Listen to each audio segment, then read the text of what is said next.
And this is a good segue into purple teaming, because purple teaming more and more, and I'm seeing on LinkedIn now, is gaining more traction. And we've been banging on 100%. about this. And what, 2018, 2019 was my first presentation about, going into purple teaming and why we should be doing purple teaming.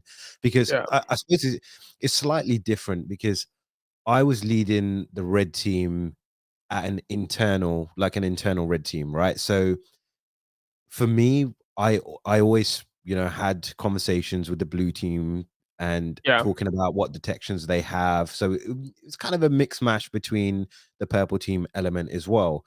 But I got over the element very quickly of, hey, I'm just doing it to F the network up. It was Yeah. more going, hey, I'm only doing this to improve you guys. So let me do what I need to do, because I'm going to give you a report at the end of it, and we can look at your detections or use cases and we can create new ones.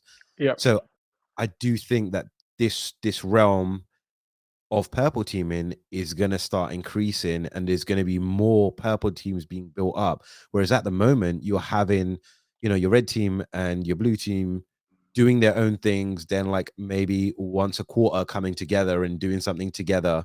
I do think now there's going to be a purple team created to fast track what's going on. 100%. I think purple team is definitely the next big thing we are gonna see in the industry. I think, and I think there's a lot of things to consider, right? I think red team has caught a lot. Red team has come a long way in last maybe year and a half, and I think that's purple team is the next logical way to go. I think more and more CISOs or information security manager, or whoever is in charge, has started understanding the value of red team in the last year and a half. And I think slowly, as you start understanding red team, the next step is you then understand the value of purple team, which is we have tested our security. Now let's get them to work with the internal team and make them more secure instead of giving the report. I think, and I think on the other part of the story is you see pen testers becoming more and more automated. A lot of the company have started running their own nesses and different tools that do internal audit or simulate a compromise or whatever it may be. Yeah, attack um, breach simulation yeah, is so why so pay many. Yeah.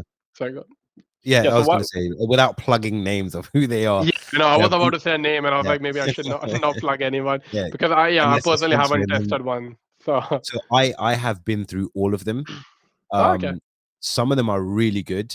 It's very varied, and you have to have a specific use case, because some are more Yeah. tailored towards control. So what are the controls that I'm testing? Yeah. Um, and some of them are more focused around the actual red team. So like you said about pen testing, what can I find? Yeah. But the focus around the purple team is the most effective, I Yeah. believe. I think the challenge at the moment is getting those skills with both red and blue to create this team, and the willingness for individuals on either side to be like, hey, I want a view of both now. Yeah. No, 100%, man. I think one of the big part of purple team is you fix stuff or you create new rule for detection and so on and so forth, right?